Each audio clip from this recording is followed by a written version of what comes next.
तो भाई कहानी ऐसी है कुछ कि प्राचीन समय में क्या था कि प्राचीन समय में एक ब्राह्मण कन्या थी, उनका नाम था वृंदा। वो विष्णु भगवान की बहुत बड़ी भक्त थी। तो वो बचपन से विष्णु भगवान की पूजा पाठ आदि करती रहती थी। ठीक है, पूजा पाठ करती रहती थी, हमेशा भगवान की भक्ति में लीन रहती थी। तो लेकिन जब वो बड़ी हुई तो उनका विवाह हो गया राक्षस कुल में जन्मे। किसके साथ हुआ? जलंधर के साथ। ठीक है, जलंधर के साथ उनका विवाह हो गया।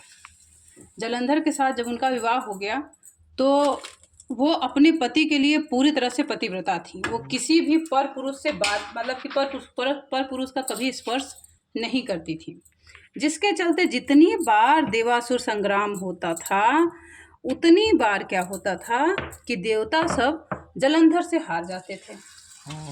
अब जलंधर को ये बात जो है, अब जलंधर कैसे जीत जाता है ये बात देवताओं को जो है मालूम करनी थी।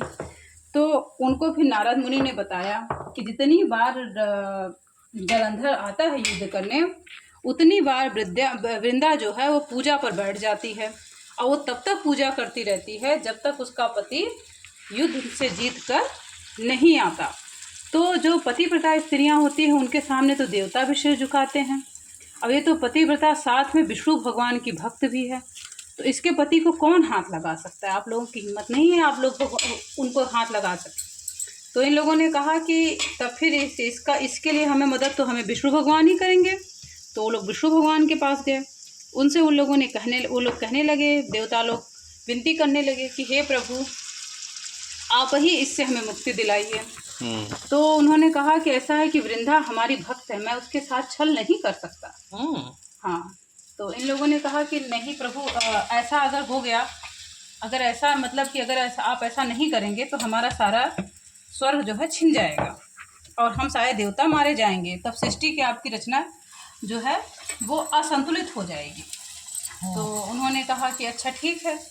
तो फिर वो जो है जो विष्णु भगवान है वो जलंधर का रूप धारण करके पहुंच गए।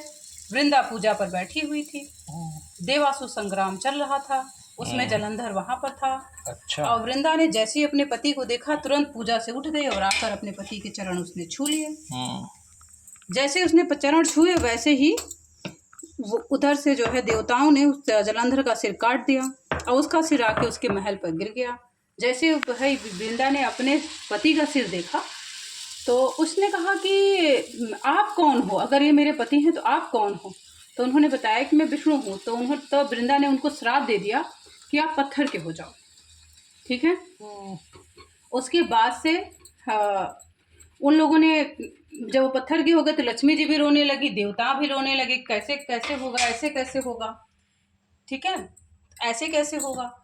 अब वो तो वृंदा ने उसका सलूशन बताया। उन्होंने कहा कोई बात नहीं, ये इस रूप में पूजे जाएंगे, इस रूप में ही पूजे जाएंगे।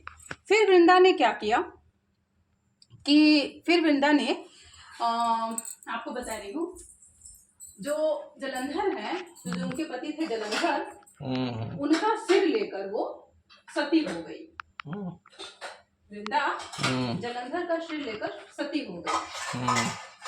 अब वृंदा जब सती हुई तो जो उसकी राख थी ना, जो उसकी राख थी, उसकी राख से एक पौधा उत्पन्न हुआ। उस पौधे को हम लोग तुलसी जी कहते हैं। उस पौधे को हम लोग क्या कहते हैं? तुलसी जी। तुलसी जी कहते हैं। यस। ठीक। और उसके बाद से जो श्रापित वो विष्णु भगवान थे ना, जो श्रापित विष्णु भगवान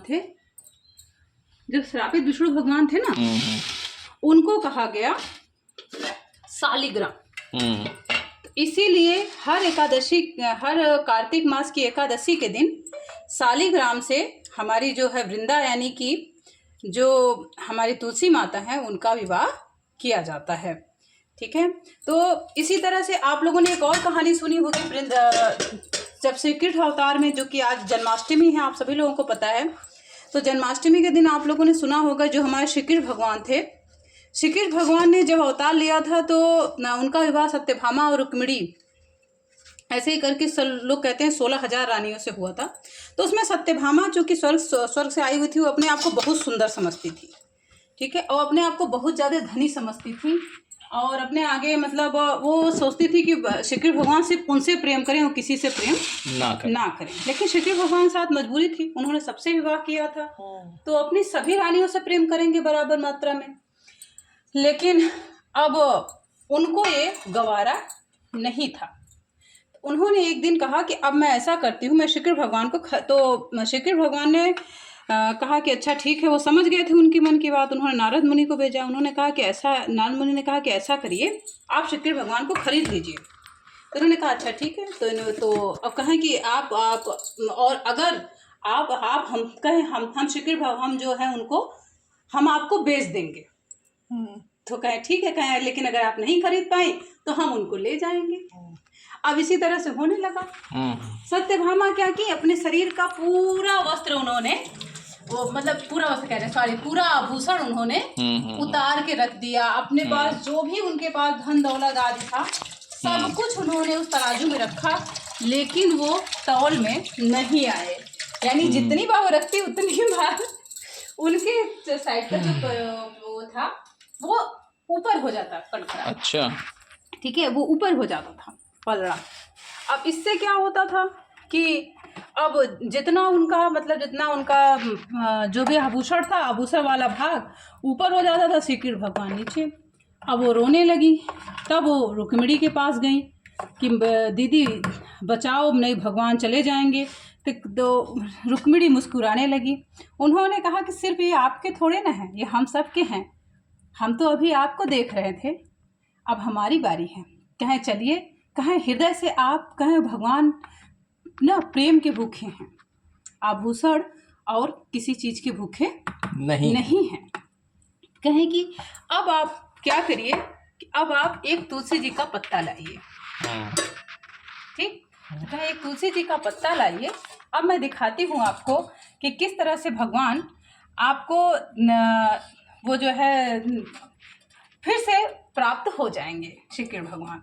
फिर उन्होंने क्या किया, उन्होंने कहा कि लेकिन हमारे पास तो सारे आभूषण चले गए। कहें अभी तुम देख नहीं रही हो, तुम्हारे हाथ में एक मुंदरी बची हुई है। तो कहें ये मुंदरी तो, ये हीरे की मुंदरी तो हमको श्री कृष्ण जी ने दिया था प्रेम स्वरूप। कहें जब वही नहीं रहेंगे तो ये मुंदरी का क्या करोगी। कहें ऐसा करो, इसके साथ एक तुलसी जी का पत्ता रखो और ले जाओ वहाँ पे रख दो। कहें सिर्फ तुलसी जी के पत्ते से ऐसा कर, कहें ले तो जाओ और कहें दिल से लेकिन रखना, और दिल से जय श्री कृष्णा बोलना या ओम जय श्री कृष्ण, जय श्री कृष्ण, और या ओम हरि का जाप करना, ओम हरि ओम हरि। तो उन्होंने कहा कि ठीक है। फिर उन्होंने क्या किया, उन्होंने एक तुलसी जी का पत्ता लाया। इधर दिखाइए। तो क्या लाई, तुलसी जी का पत्ता, और उसको उन्होंने उस पलड़े पे रख दिया जिस पलड़े पे कब से आभूषण रखे जा रही थी, सोना चांदी हीरा मोती। यस। और जैसे ही उन्होंने तुलसी जी का पत्ता रखा, जैसे मेरी मम्मी कहती तुद्दम मस्त गोविंदाय नमः, वैसे ही श्री कृष्ण भगवान एकदम प्रसन्न हो गए, नीचे आ गए। अच्छा नीचे आ गए और वो पूरा पल्ला भारी। Oh my God. ठीक है, तो हमारे श्री कृष्ण भगवान किसके भूखे हैं, प्रेम के भूखे। आप जितना अधिक प्रेम करोगे उतना ही वो दिल से आपको अपनाएंगे। ठीक है, तो हम लोग चलते हैं नीचे। हमारा चेहरा आज अच्छा नहीं लग रहा क्योंकि तबीयत ठीक, ओह माय गॉड, फीवर है आज मुझे थोड़ा, लेकिन फिर भी हमने अपने भगवान के लिए जो भी हो सका हमने बनाया है। और इधर हमने फ्रूट सजाए हुए हैं अपने भगवान के लिए। तो हम लोग चलते हैं नीचे जहाँ हमने भगवान जी को किया है, अब उनको हम भोग लगाते हैं। ठीक है, और थोड़ा सा भजन वगैरह वहाँ पे हम लोग करेंगे। तो